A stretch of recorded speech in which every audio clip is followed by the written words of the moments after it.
Hello everyone and welcome to part 2 of this course series on learning the foundations of web development. In this video we're going to focus on CSS, and by the end of the series we're going to build a web page similar to this.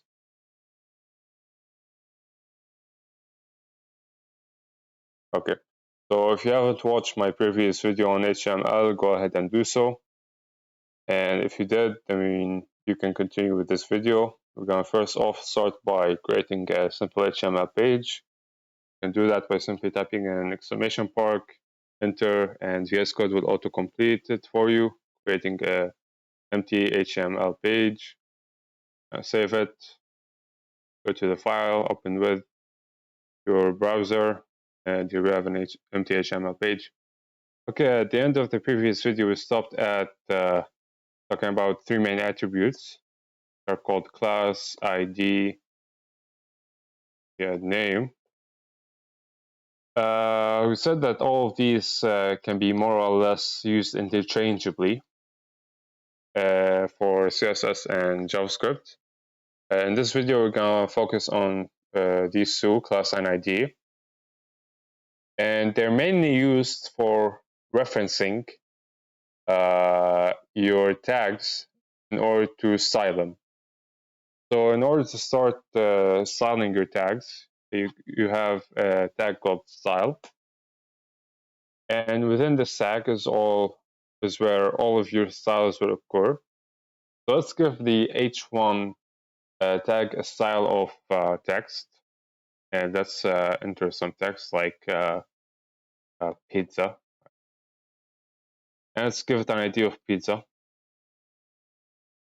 Okay, so we're gonna save this and go to the site, and in order to reference this h1 right here that has the class text, you can simply type dot text and then two curly braces, and this here will reference all of the tags that contain the class text. Okay, so whatever styling goes into here will affect every single tag that has a class text. So we're going to add very simple styling, such as the font size. So we're going to change the font size of the h1 tag. We can do this by typing font dash size column, and then the size in pixel. So we're going to say 30 pixels, semicolon. Save this. Go to our sorry, I already did that. And here we have pizza font size 30 pixels. We can increase this a bit, like 60 pixels, reload, and here we have it in 60 pixels. Great. So we're gonna have an H5 tag. So as we said before, H1 is the largest font size by default for HTML tags, and H5 is the smallest. We're gonna give it the class of text as well, and we're gonna have banana here as content. We're going to reload, and as you can see, the font size of the H5 tag is also 60 pixels, equivalent to that of the H1.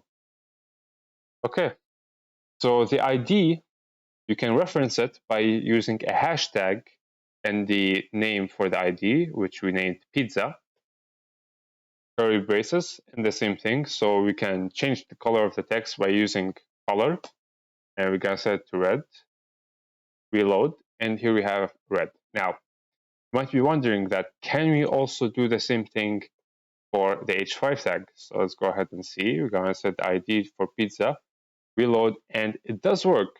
So what exactly is the difference between class and ID? Well, there is no difference. The difference is simply for designing and structuring your code. ID is used for when there is only one instance of the tag that you're going to use. For example, a certain button or a certain layer or a certain element in your HTML code. Class is for a more broad referencing of multiple items. So if you have multiple buttons that you want to give all a certain styling, like a rounded border, you can have class. There is also a very small difference, which we're gonna talk about when we have the course on JavaScript. But for CSS, mainly, this is the only difference, which is simply in structuring and layout of your text, of your code.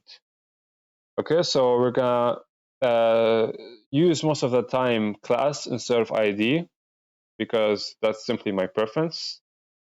If you want to use ID, go ahead and do so, but I'll be using class for this, for the rest of this tutorial. Okay, so we learned two styling. Okay, so we learned two styling. Okay, so we learned two styling. What do you call them?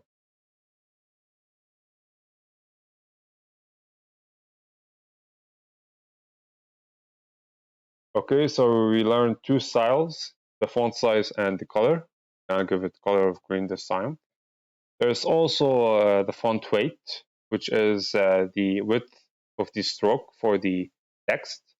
So you can either set it 100, 200, wherever these are, bold or bolder. So bolder is the largest. So here we have pizza with a bold font weight. We're gonna move the class for banana, and I'm gonna give it a lighter font weight. So here we have it, pizza with a lighter font weight. As you can see, the font width has decreased. Okay, we also have a border, so we can give our tag a border. You can specify the border by having the border width at first in pixels, so 1 pixel, and then the color of the border, so I'm gonna make it red, and then the styling of the border, so you can have it solid or dashed. Now see, solid, as you can see, it's solid, meaning that there are no holes or anything between the border. You can have it dashed as such. You can also change them separately, so border width, we're gonna make it 20 pixels, for example. Here it is, 20 pixels. Border, sorry, border style. So we're gonna do it solid. Here it is, solid, and finally border color, and we're gonna set to aqua. As an aqua, we can also create a border separately for each side. So, for example, border. I'm gonna delete all these. Border top, so 2 pixels, solid, green. Border bottom, 2 pixels, red, solid. I switch these. Here they are. Okay, save, reload. We have two separate borders, and so on. Okay, so now we go into the layout of our tag. So the layout you can view by right-clicking on the item, inspect, and going to layout, and here you have the layout of your tag. So the tag is separated into four main parts: the content, the padding, the border, and the margin. Content is pizza itself. The padding, we haven't said that, but we're gonna say it later on. The border is what we defined as this, and the margin is the yellow, which comes by default with the h1 tag. So we're gonna set everything to 0, margin 0, padding 0, save and reload. Okay, so the margin and the padding is now 0. Okay. So now we're gonna add some padding. So padding is can be defined by the Y padding and the X padding. So we're gonna set the Y padding to be 12 pixels and the X padding to be 0. Save and reload. Also, we're gonna have a border all around that is red, pixels wide. Okay, so remove that, save, reload, and here we have a border. Okay, so we're gonna go to rules, and here we have the padding. Okay, so the padding 12 pixels in the Y direction and 0 in the X. This will simply create a white space between the content, which is pizza right here. It extends to the entire width of the screen, and the border, which we specified. And here it is right here. You can see it by going to layout, hovering on padding, and it's the dark violet. That's our padding. And you can simply see the how the padding changes. So,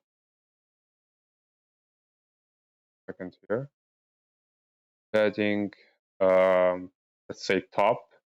I'll give it a random number of pixels. So this is the padding simply for the top part, and you can change this dynamically here. As you can see, this is creating more and more white space between content and the border which we have defined. You can also specify a margin. So margin, same thing, it takes in two values, y and x margin. You can set the y margin to 0 and the x margin to 20 pixels. And this created a margin right here, 20 pixels in the x direction. Also, for example, left, to showcase it more clearly, you have margin in the left in 20 pixels, not adding to the previous margin, it's overriding it and resetting it to 20 pixels. So now we can dynamically change it. As you can see, as I increase the margin in the left, more white space is being created between the whatever elements are around H1 and the border of H1. Okay, as you can see. Okay, so this is for margin and padding. Can reload the page. So we also have, for example, text shadow, which will create shadow for the text. This takes in the offset X and Y. So I want the offset 1 pixels and by 1 pixel. And then it takes in a blur, or how blurry it is. So we're going to say 8 pixels and then the color. So I'm going to set to black, reload, and here it is. We can make it not blurry at all by removing that. Here it is. You can increase the, for example, the X, the Y, offset. Here it is, and so on and so forth. We can also create a box shadow. So text shadow is shadow for the text itself. A box shadow is a shadow for content right here. So it's the same thing. It's X and Y offset. So the same thing. I'm gonna set 1 pixel by 5 pixels. Then a blur, which I'm gonna set to 2 pixels, and then we're gonna set to red. Here we have gonna remove the boarding, make it more clear. And here we have the box shadow. So it seems like it's very solid. We can increase the blur effect a bit. So then here we have a more blurry shadow. Very great. So now we're gonna go into styling the positioning of our tags. So we're gonna add a div tag right here, and then we're gonna have both of our pizza and banana within it.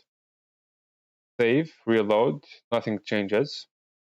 So let's say that I want every element in this div tag to be inlined. So we can do this by giving it a class or an ID of whatever it is. So I'm going to give it container. I can reference it in the style tag by saying dot and the name is container. And I'm going to have the style display to be flex. And this makes all the elements within the dev container to be inlined. So if I add another, let's say H3, and say strawberry,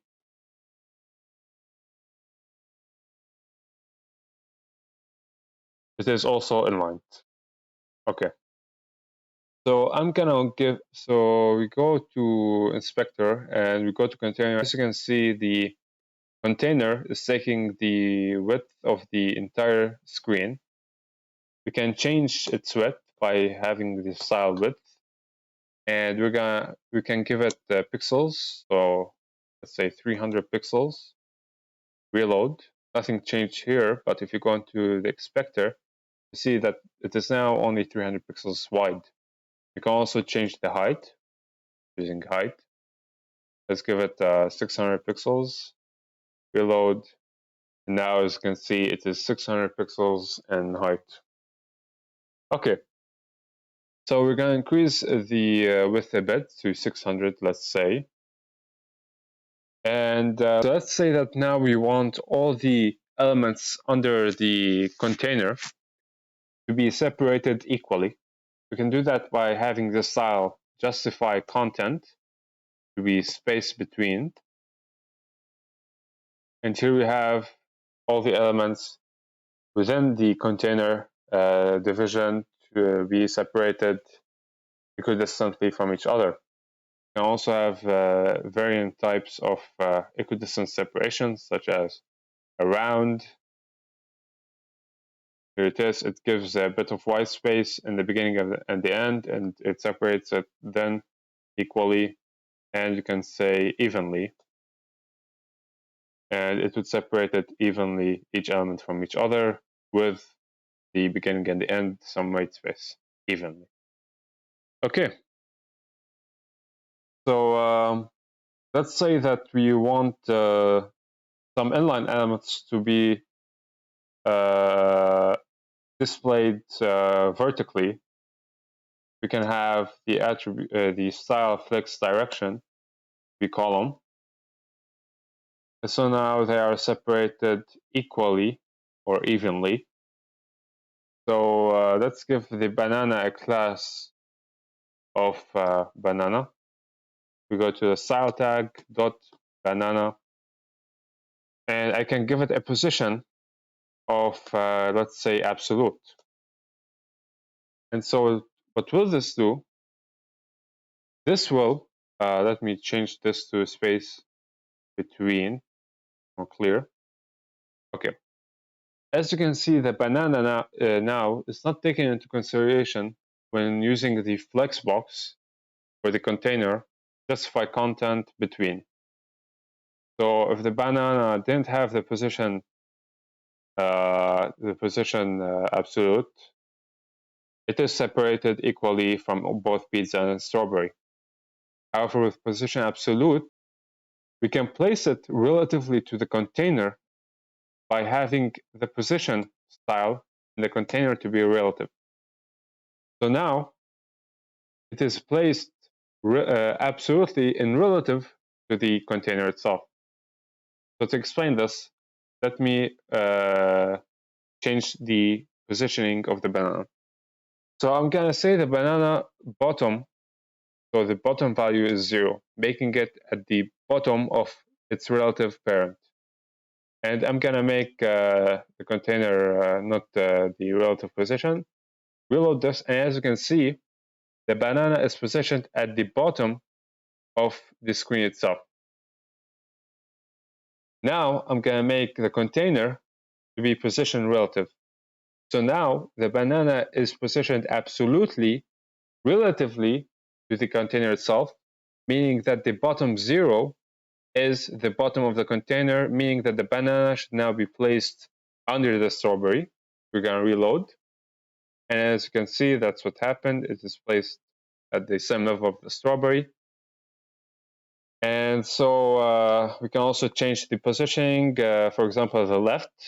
So we're going to add some left value, 50 pixels, in order to push it after the strawberry.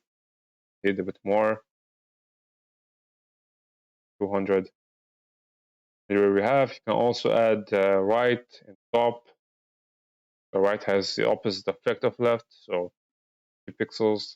Top has the opposite effect of bottom. It will increase it, decrease, so 50 pixels. And yeah. Okay, now let's talk about overflow. So we're going to give now the banana a width of 50 pixels and a height of 100 pixels. Reload. and I'm gonna return it to its relative position. Okay, so we go to the banana. As you can see, it has a width of 50 pixels and a height of 100 pixels.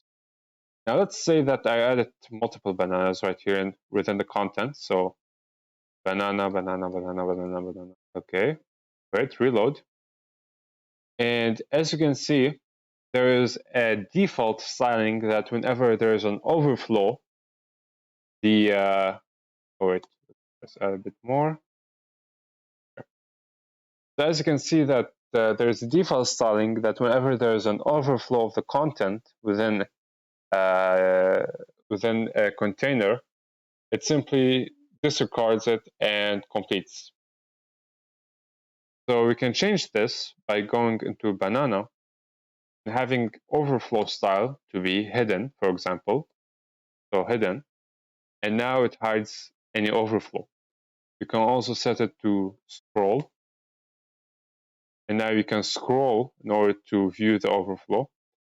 And you can also separate the X and Y overflow. So for example, I want only the Y overflow to be viewed using scroll, or I want only the Y overflow to be hidden, and so on. Okay, so we also have, I forgot to talk about this, we also have, so let's add some border to the banana of color aqua, say, and solid. Okay, so we can add some radius to the border, so border radius, which is gonna smooth out the edges, so 20 pixels is smoothes it really well, as you can see. Okay, so I can make it a circle by having the border radius to be 50%. Here it is, 50%. To make it a perfect circle, I would need the width and height to be equivalent. So here it is, 1,000. It is, it's a perfect circle. And I can make sure that the width and height are equal all the time by having the style aspect ratio 1/1 or whatever aspect ratio you want, width by height. And here it is, you can have 1/16, for example. Here it is, 1/16, and so on. Okay, so now we're gonna remove all of that. And we're gonna remove all of that. And we're gonna keep the container, reference it, the style tag, add a style called background image, which checks in a URL. You can reference an image within your computer, but I'm gonna reference an online image. So we're gonna go to car, images, this car, copy image link, go to here, paste it, reload, and you see nothing because the container has no height. So we're gonna add some height, 200 pixels, and some width, 200 pixels as well. Reload, and here is the image. Okay, so you can control where the image is centered by having background position, which takes in two values, the X and the Y. So I can move the image in the X value by saying 200 pixels, for example, and here it moves to the right, 200 pixels. And I can move it in the Y, so 100 pixels. It will move the Y direction 100 pixels. And as you can see, the image here repeats itself, which is the default behavior of background image. You can change this by saying background uh, repeat to be none, no repeat, my bad. Okay, and as you can see here, the image doesn't repeat itself because it has repeated itself multiple times, so we can have 10.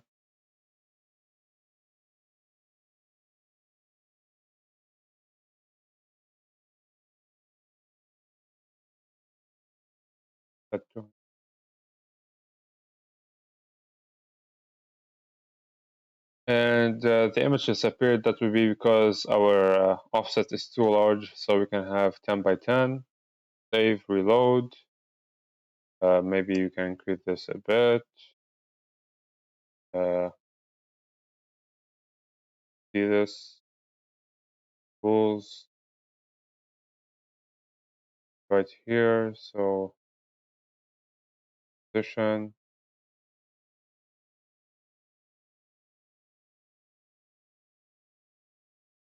Okay, so as you can see here, the image is cropped without repeating. If I remove this, save, reload, the image repeats itself. Right here. Okay. You can also change the opacity by having opacity, a value ranging from 0 to 1. So for example, 0.6. Here it is, opacity. You can also add some filters such as brightness. So 200, let's say, which should add a lot of brightness, like burning brightness. Okay, not that much. 100, let's say. That's also a lot. Too. Okay, that's some brightness. And there are multiple filters like hue, rotation, sepia, saturation, and so on. And there's also background size, which has multiple default attributes such as contain. So contain will stretch out the image in order to contain its dimensions, so width and height. So let's say that we have an absurd width like 800, and we have background, repeat, no repeat. So, cover, bad, cover. The cover will simply cover the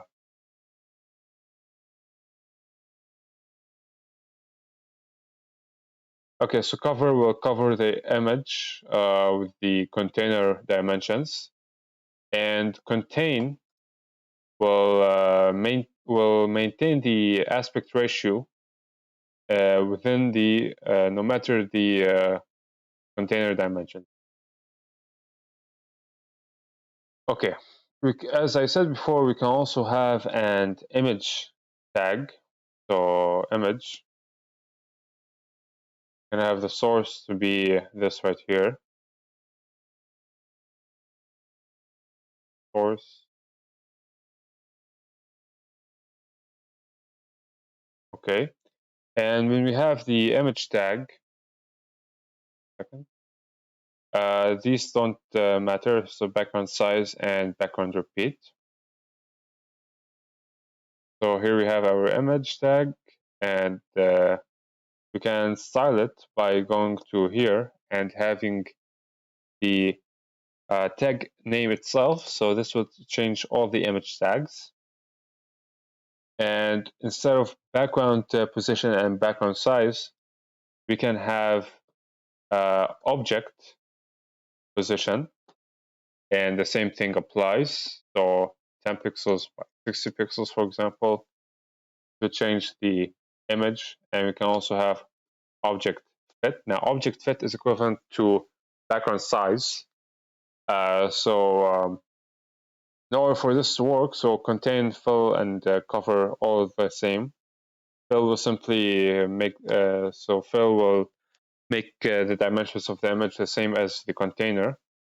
But in order for this to work, for it to fill the container, we need to make the width of the image itself 100% of the container and the height 100%. So we're going to talk about percentages later, but as of now, as you can see, it stretches. As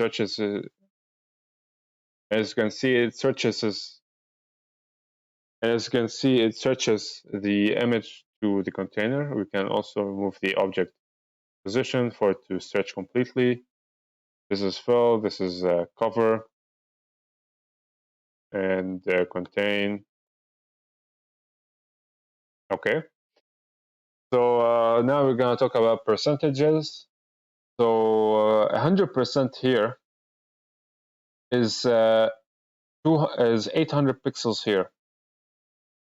So percentages depend on the parent element. So the image for here, this image right here, it has a parent container. And 100%, the width is 100%, is the width, 100% of the width of the container itself. So if I had here a width of 50%, then the width of the image is 50% of the width of the container, which is 800 pixels. So the width of the image will be 400 pixels. So if I reload this, go to image, as you can see, it has a width of 400 pixels. There are also multiple dimensions which we can use, such as view width.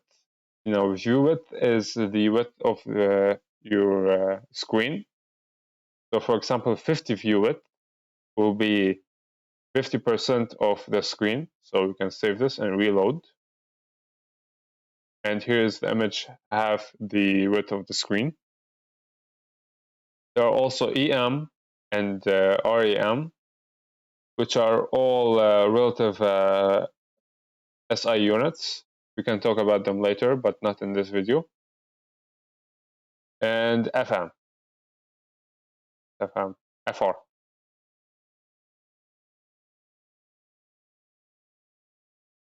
Okay, so this is it for these for now. We can now add the button with the text click me. We're gonna give it the ID and btn.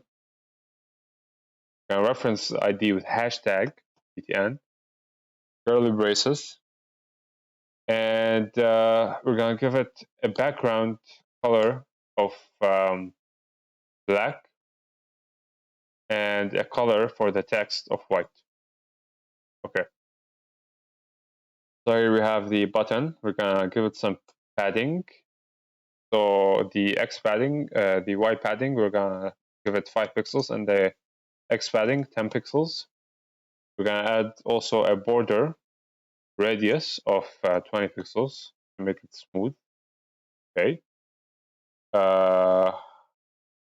Now we're gonna re-reference the button with a colon and hover.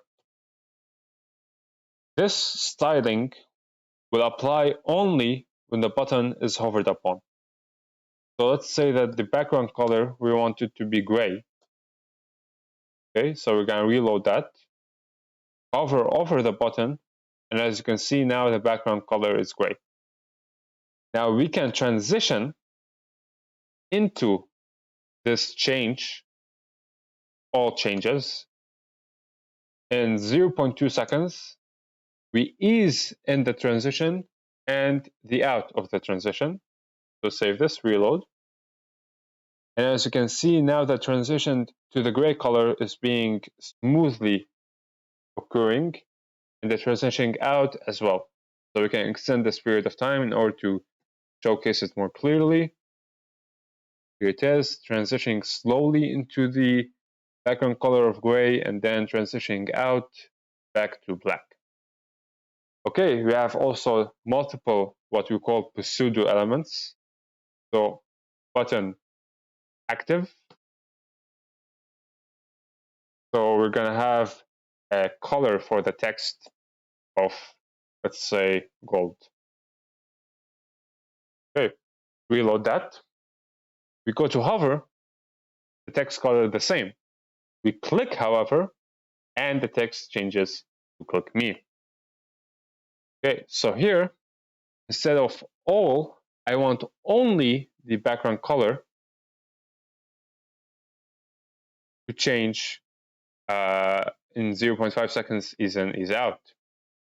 So I reload this, changes. However, when I click, the text color changes instantly. So I can specify what I want to transition how and how fast using the first attribute, the transition style. Okay, so we also have, let's add an input.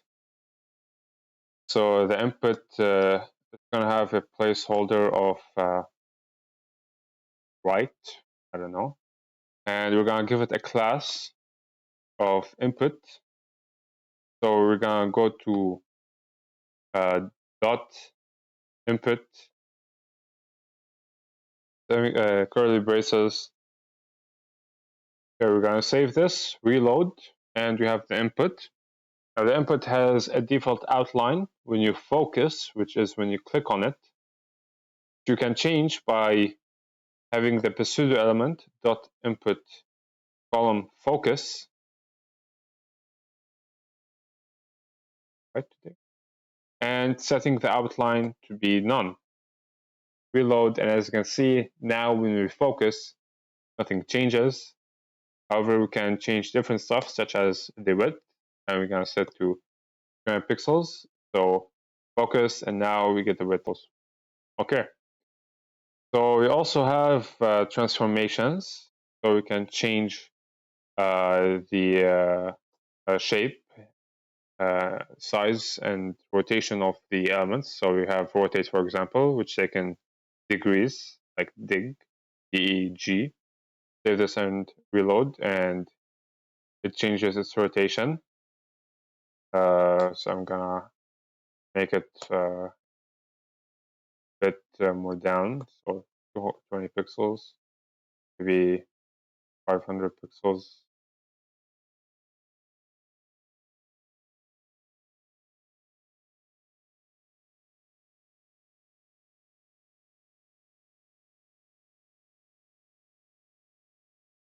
Oh, gonna set the position to absolute. Okay, and you can change that right here. Touch, clicking here. Okay, so change it to 20 degrees.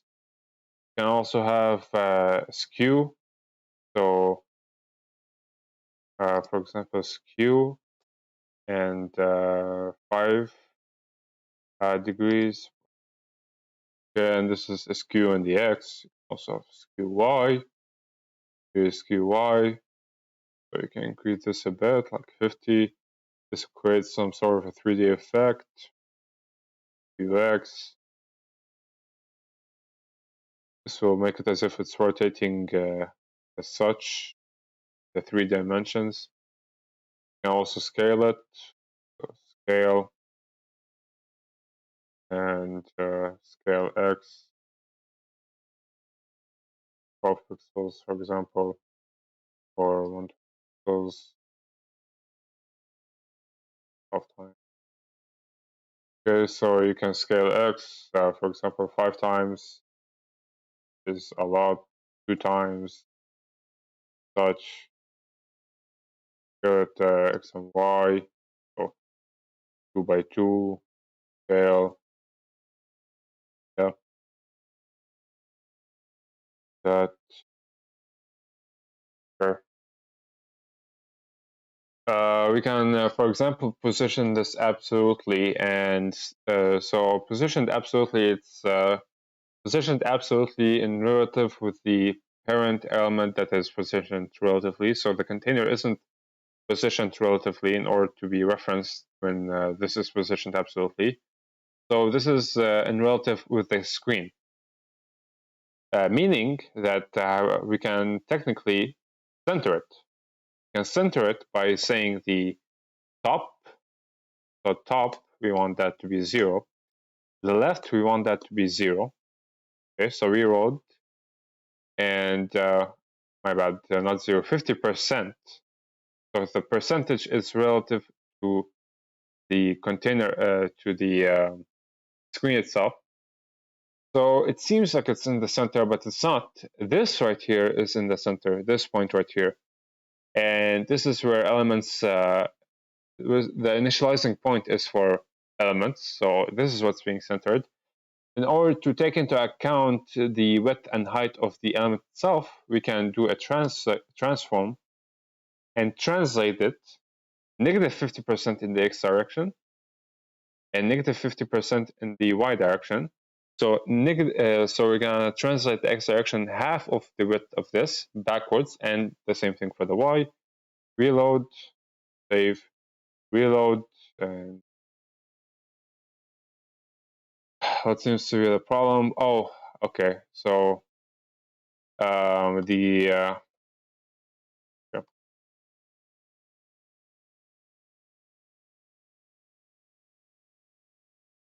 Okay, so yes, the transform translate was overwriting the transform scale.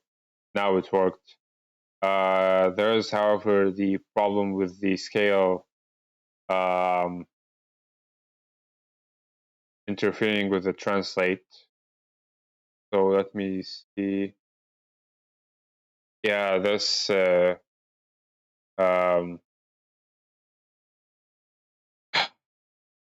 so it's multiplied by 2. So I can do like 25 by 25. That's become and yeah. So this is centered absolutely the center. Okay, so we're mostly done with the stylings. There's also Z index, which is how close, um, close, close as in mathematically, it is an element to the screen. So if we set to 2, nothing really changes here. Reload, nothing changes. However, if let's say we have, let's get rid of it, get an H5. So we're gonna have an H5 with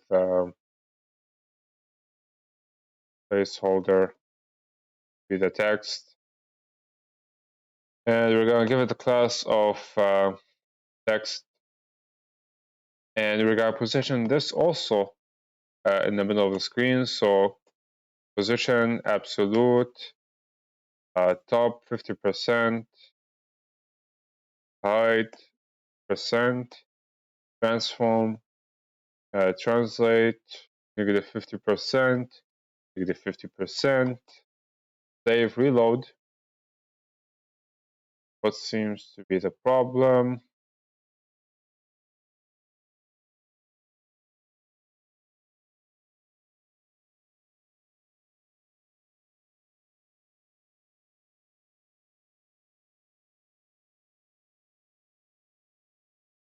Not height, okay. Left percent, okay. So, and we're gonna get rid of the scale.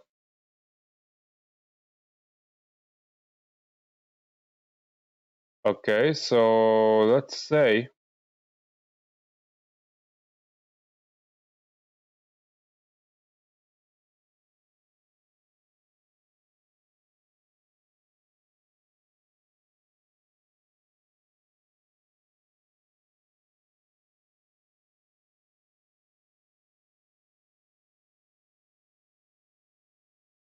okay. So as you can see, the placeholder is on top of the input right here. Let's say I don't want that. I want the input to be on top of the placeholder. We can do this by having the style Z index and setting it to a higher value. By default, the value is 0.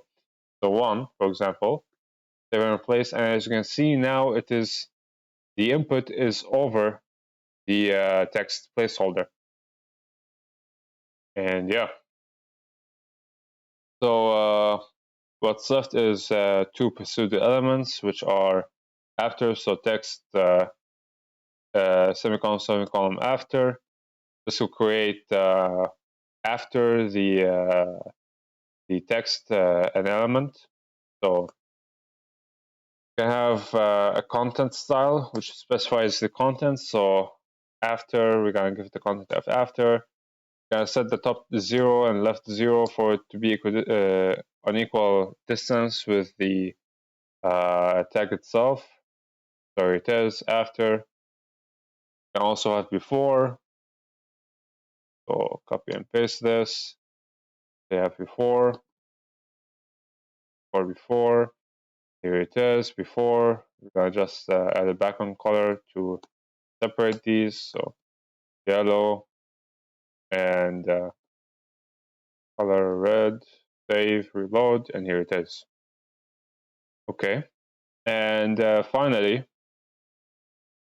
we have at media, only green, and what is it?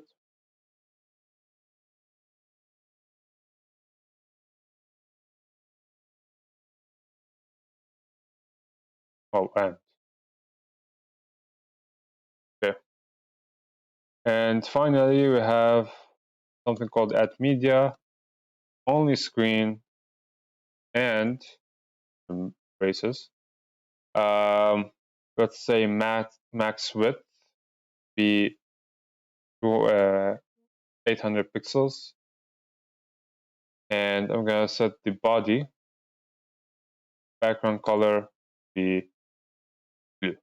Okay, so this is a way to change your styling depending on the screen.